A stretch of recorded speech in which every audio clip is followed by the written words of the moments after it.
Kita lawan mafia yang main-main di sidang ini. Kita pastiin itu. Lawan terus ya, Pak ya, lawan terus Pak ya. Lawan terus. Pak Jo, ini terkait dengan sejumlah dakwaan untuk tersangka Mario sendiri ini ada pesan khusus nggak Pak? Ya mudah-mudahan nggak ada yang masuk angin. Udah itu aja. Kalau masuk angin kita mau kerokin semua kok.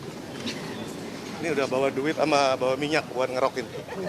Ya, makasih ya teman-teman. Nanti ya. Ya, baik pemirsa, kita lanjutkan. Ada tadi sama-sama kita saksikan statement dari Ayah David yang mengatakan lawan mafia yang bermain dan jangan sampai masuk angin. Saya kembali ke Pak Happy. Sepertinya ini harapan bukan hanya orang tua dari David saja, tapi juga orang tua dan keluarga dari Shane untuk melawan mafia yang bermain dan jangan sampai masuk angin.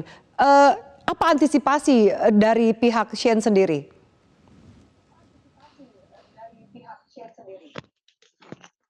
Ya, dari awal kami sudah mengatakan kepada Sen. Jadi Sen ini dia secara kelas sosial dia adalah sangat jauh di bawah daripada si Mario. Ya, jadi kami sudah mengantisipasi supaya Sen itu supaya jangan lagi mau dipengaruhi lagi di tahanan oleh Mario. Ya. Karena di Polsek ya ini fakta ini yang disampaikan oleh ayahnya Sen sebelum kami jadi kuasa hukumnya. Jadi ada juga dari pihak Mario dan juga ayah Mario ya yang dikatakan oleh ayahnya Sen bahwa pada saat itu dikatakan kepada Sen, kamu jangan mengatakan hal yang sebenarnya. Nanti akan itu akan beres, akan nanti bisa diatasi. Akan ada yang bisa mengatasi, kamu jangan mengungkapkan hal yang sebenarnya. Jadi ini yang indikasi-indikasi yang seperti ini yang sudah kami antisipasi. Oleh karena itu kami sudah mengatakan kepada Sen dan dia tidak dapat berbuat apa-apa dalam hal ini kalau dikatakan kalau ada mafia, tapi ini bukan kepada si Sen lah. Karena si Sen itu kembali saya katakan kami membela ini secara pro deo. Iya, dan juga orang tuanya itu pengangguran, tidak ada daya dan upaya untuk itu. Tidak ada upaya untuk itu gitu loh. Jadi kami tidak, yang jelas adalah mari due process of law-nya diterapkan adalah bagaimana prinsip-prinsip keadilan sesuai dengan fakta-fakta di persidangan. Itulah yang perlu nanti kita akan ini kan ada namanya cross examination. Semua pihak itu punya hak untuk menggali fakta-fakta yang sebenarnya. Satu lagi Mbak Api, bahwa klien kami juga adalah korban. Korban itu tidak mesti fisik. Klien kami itu korbannya itu adalah dia berada dalam suasana penekanan dan pemaksaan. Dia adalah berada dalam keadaan tidak tepat dan waktu yang tidak tepat dan kondisi yang tidak tepat. Pemaksaan daripada Mario. Iya. Yang dia juga diajak itu adalah atas tadi penekanan Mario. Mario sudah menghubungi 2 orang. Nanti kami akan ungkapkan itu dalam persidangan. Sebelumnya itu tidak masuk dalam dakwaan bahwa Sen ini sebelum dia dipaksa untuk ikut, dihubungin dulu 2 orang. 2 orang ini tidak mau. Baru takdirnya si Sen inilah yang dihubungi dan dia kebetulan pada saat itu ikut. Mengangkat padahal dia juga sedang motornya rusak, tidur-tiduran. Begitu Mbak Api statement kami pendapat kami, tanggapan kami. Baik, Kang Asep, ini semua pihak itu mengawal terus kasus ini sampai vonis. Yang dikhawatirkan seperti yang disampaikan oleh Pak Happy tadi, sudah ada statement awal dari orang tua Mario mengatakan jangan bicara sebenarnya, nanti semua ada yang mengatur. Teriakan penguasa Jaksel itu juga disampaikan oleh ayah David dalam persidangan hari ini. Bagaimana menjaga supaya kemudian tidak masuk angin, tidak ada pihak yang bermain, dan keputusan atau vonis yang nanti dijatuhkan memang seadil-adilnya? Ya, kita percayakanlah ke PN Selatan selama ini kan menandakan di kasusnya AS itu menandakan bahwa peradilan mau berubah, tidak apa yang digambarkan. Saya percaya penuh pada hakim-hakim, termasuk hakim yang menyidangkan ya. Makanya saya tungguin juga tadi sidangnya tuh sama Pak Siombing. Itu yang pertama. Yang kedua, percayakan juga pada bahwa keadilannya akan tegak di Republik. Nah, ketika orang-orang entah sultan tak bisa mengatasi, percayalah saat ini bisa diviralkan oleh media, gitu kan, bisa diviralkan oleh publik. Jadi kalau sekarang coba-coba bermain, itu terlalu kelihatan. Karena apa? Ini salah strategi. Kalau mafia bermain salah strategi. Karena si AG sudah diputus, ya baru ini pelakunya utama baru muncul, sehingga akan ketahuan. Kalau bermain di bawah itu nanti ponisnya akan ketahuan. Ya, kalau pelaku utama sekali sama atau di bawah itu nampak nanti. Parameter cuma itu, Pi. Jadi tapi kalau nanti hukumannya lebih tinggi kepada M, nah itu baru kita apresiasi. Tapi saya percaya penuh pada PN Selatan. Tadi saya tungguin berpul ya di Jakarta Selatan. Saya pikir kita apresiasi atau juga jempol lah PN Selatan. Percayakan nih Pak. Tapi kalau ada orang-orang pihak masih mau bermain, pasti kebentur kok. Di selatan sekarang pasti kebentur kok.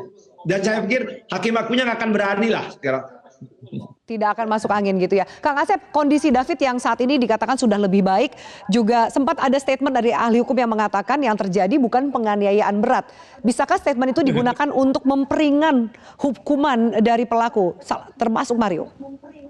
Ya, ini perlu belajar baca jurisprudensi, Horehat maupun juga putusan-putusan. Ya. Yang disebut penganiayaan itu menyebabkan sakit luka.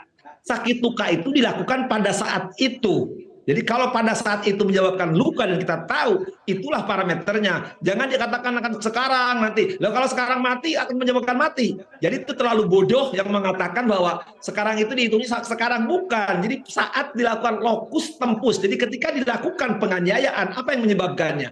Kan udah ada visumnya, ada faktanya. Jadi kan visum kita menyaksikan berapa bulan ya D itu menderita, dan itu kan termasuk luka berat. Biar nantilah ahli yang menjelaskan. Jadi jangan dikatakan bahwa dia menunggu nanti dilihatnya, bukan dilihat sekarang akibatnya. Jadi pada waktu kejadian yang bersangkutan luka berat itu sekali lagi.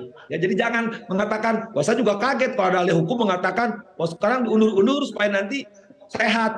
Penganiayaan itu menyebabkan luka sakit ya pada saat itu, bukan pada sekarang. Kalau bahasa Inggris masa lalu, bahasa sekarang, masa yang akan datang. Itu terlalu bodoh orang yang mengatakan itu. Oke, baik. Pak Happy, apakah setelah ada permohonan Shane untuk ditahan di sel yang berbeda? Kang Asep. Ya siapa Baik. Pak Happy, silakan. Silakan Pak Happy disampaikan. Tapi Kang Asep. Ya. Iya, tapi Kang Asep. Jadi setidak-tidaknya dengan kondisi yang sekarang, itu adalah dapat memperingat, ini menurut pemahaman saya sebagai praktisi hukum, dapat meringankan, dan itu juga kan dalam vonis hakim itu kan ada yang meringankan dan ada faktor yang memberatkan, hal-hal yang meringankan. Jadi yang meringankan kami, kalau penganiayaan bukan dilihat dari akibat, tapi dari perbuatan terdakwa. Jadi diperingankan itu perbuatan terdakwa, bukan korban itu ya sekarang telah sembuh atau telah sakitnya tidak berat jadi ringan. Tapi kan kita lihat, jadi sekali perbuatan terdakwa menyesali ya kemudian mengakui. Tapi kalau kondisi waktu itu adalah luka berat, itu dipertimbangkan. Bayangkan, makanya di penganiayaan itu 351 sampai 355 itu ringan, berat sampai mati. Nah bayangkan kalau maaf ya, kasih contoh saya. Misalkan waktu itu luka berat, sekarang meninggal, itu lebih parah lagi kan? Maka malah meninggal. Nah sekarang jangan dibalik. Sekarang baik-baik. Jadi sehingga ringan itu nggak boleh. Itu berpikir itu nggak. Penganiayaan itu ya perbuatannya dan sepengen berat dan akibatnya yang ringan, kemudian berat dan kematian. Jadi jangan dilihat sekarang udah agak lumayan, tidak boleh itu. Yang sekarang lumayan. Kalau kebaliknya, nah gimana itu? Iya. Baik, terima kasih Kang Asep penjelasannya. Pak Happy, terima kasih banyak. Kita nantikan di agenda. Bisa sedikit lagi Mbak Api? Silakan Pak. Termasuk agenda sidang berikutnya pemanggilan saksi 3 security dan juga 2 anggota keluarga korban. Apa persiapan jika ternyata nanti terjadi perbedaan keterangan atau saling lempar tanggung jawab? Singkat saja Pak Happy. Ya. Sekali lagi saya mau menyinggung soal tadi terlepas kan untuk membuktikan ada mafia itu kan susah juga ya. Itu susah juga secara hukum juga. Memang ada indikasi atau sinyalemen dan dugaan kan bisa-bisa saja kita. Tapi oleh karena itu marilah kami mengatakan, jadi yang megang yang sekarang kami minta dari segi penasihat hukum Sen adalah mari kita menerapkan adalah bagaimana peradilan yang seadil-adilnya Ya, dan bagaimana peran masing-masing. baik. Jadi itu yang kami minta nanti, dan juga mengenai pasal-pasal yang telah didakwakan nanti kami akan kritisi, akan keberatan atau apa nanti dalam persidangan gitu loh. Baik. Jadi Semangat, itu Mas Yogi, semangat. tentang tadi saya juga mengatakan dia juga Baik. bingung soal perencanaan itu gitu. Baik Pak Happy, Kang Asep terima kasih banyak, kita kawal bersama. Semoga sesuai dengan harapan semua pihak, hasilnya seadil-adilnya, terutama bagi para korban. Terima kasih banyak untuk waktu dan kesempatannya di Metro TV.